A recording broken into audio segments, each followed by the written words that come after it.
Are you expecting? Have you recently had a baby? Are you wondering, how are we going to support this child when the world is so expensive and all of the things are caving in around us? Well, I'm Nicholeen Peck, and I talk all about parenting, communication, family culture, what children need developmentally. And in this video, we're going to be talking about what you can do to give your child the very best support.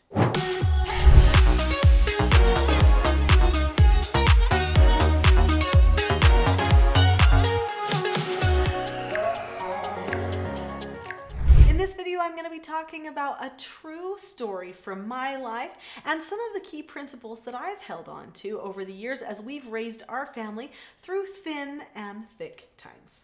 I know that when you spent so many years of your life getting an education and pursuing a career, trying to work your way up the corporate ladder, pay the bills, make ends meet, all those kinds of things, it seems a little bit overwhelming to think about bringing another child into the world and having those additional bills of diapers and maybe formula, childcare potentially, clothing, and all of the necessities. But I will say that it didn't used to be so very complicated back in the day, and that's because we do think of a lot of modern conveniences as must-haves now. We like our conveniences and we don't want to raise our children without them, but keep in mind that once a child arrives, it doesn't matter how much money you have or don't have. There is one thing that child needs more than anything else. They need the love from you. They need that connection to you. That actually is their most basic of all needs. And so if you are willing to give that and put your trust that all the other things will fall into place, then probably you can decrease a little bit of your stress. So let me tell you a story from my life. I got married when I was 19 years old. And some people might be freaking out and saying, holy cow, that's so young. But I dated a lot of people and I was really mature for my age. My husband was 24 and I got married 10 days after I turned 19. We were married for a couple of years and then felt like it was time to start a family. Now, financially, it did not make sense because we both had kind of lower entry type jobs. And we didn't have a fancy place to live. In fact, we were living in a starter home in a place that wasn't even necessarily a very safe neighborhood. It wasn't a place where I wanted to raise my children. I did know that. But nonetheless, we felt like, spiritually felt like, there was a child that needed to come and that we couldn't think about what the world would think or anything else. We needed to do what we knew was right, according to what our prompting was. So we decided to get pregnant, and sure enough, that was easy, and we had this baby. Brought him home to this not so safe little neighborhood, and over time just practiced having faith that it was the right time. Before we knew it, everything changed in our careers. We could never have predicted the changes that happened, the amount of money that all of a sudden we were able to make. And we were able to build a home in a much nicer area. This was not even in the plans. It was in our dreams. But when we had the baby, we didn't know that this was going to be just around the corner. I knew that we actually were blessed because we were able to trust that it was time for that baby to come. And so we honored God.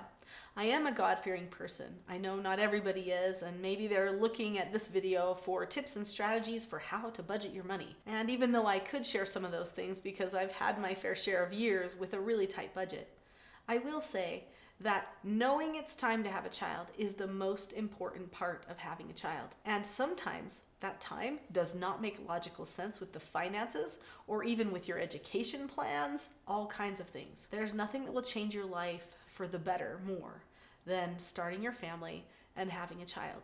So love it, embrace it, and be there for your child. I'm going to talk about some outside the box options for things that you can do to support your family better and still be there for that baby who needs you. But before I do, leave me a comment. What number child is this for you? Or are you trying to find out information to help somebody else? In fact, what do you think about having a family and how long a person should wait to have children, or should they wait at all. I know people have different viewpoints on that topic, and I think it would be interesting to see where everyone's coming from. Please don't fight in the chat.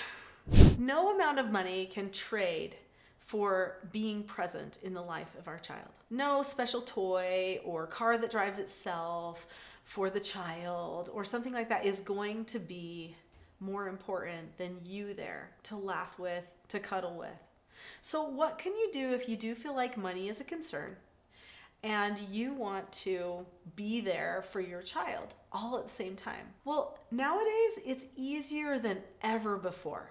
In fact, I know some people who raise their children at home, maintain business lives, and never have to take their children to daycare ever. That's pretty incredible. And I think it's commendable too, because children need their parents more than any other person. That bond that they create during those young years actually lasts them their entire lifetime. If they know their parents are there when they're little, then they'll never forget when they get older. So what can you do? I'm all about thinking outside the box. For years, I helped people develop career plans when they were financially strapped or in difficult situations. I did this for my church as an employment specialist when they would get laid off work or maybe they needed some extra help. So here are a few ideas. Ask yourself a question. What types of skills do I have that could be marketable? I know that my mother was fantastic with children and homemaking.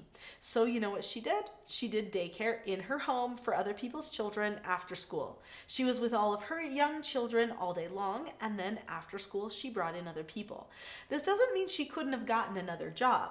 She actually was an orthodontics assistant and she was very skilled in what she did, but she didn't want to do that while she was raising us, while we were young. And so instead, she decided to leverage what she had around her, which was the space in her home and the time that she had, as she took in other people's children. So that's an option.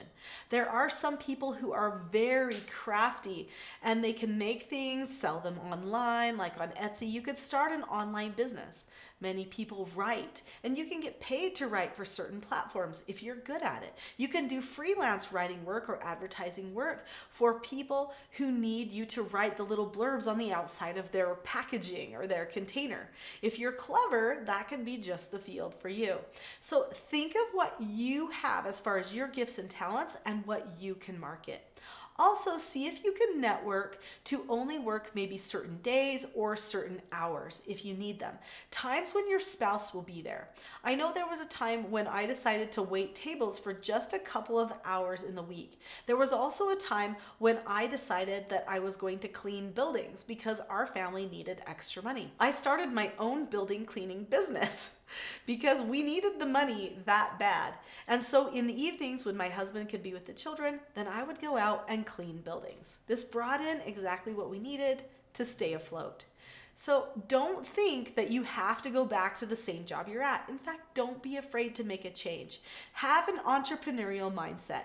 Entrepreneurs go far. They have the most freedom. Sure, they take the most risk, but at the end of the day, you get to own your own time, and that's just what you need when you're starting a family. Don't forget the power of saving. My dad always told me to save 10%. Maybe that seems impossible, but if you know a baby's coming, just start saving at least 10% now. This is a big one because when you get in the habit of saving 10%, then you just live off of less. When the baby comes and you have more expenses, you'll have some money sitting there that you can use. Hopefully you still keep living off of less though and saving that 10%, because if you do, then you'll always feel like the finances are okay. Even though I've been giving a few financial tips, please don't forget that the most important thing, is that your child needs you. Needs you to be there looking in their eyes, singing them songs, telling them stories, just talking so that they can hear and learn from you. That gives them so much peace. That bonding will literally transform their lives and make them a more secure person. If you've enjoyed this video, I know you're going to love my next video, which is called How to Increase Family Time When You're Time Challenged. Click on that video now, and I will see you there.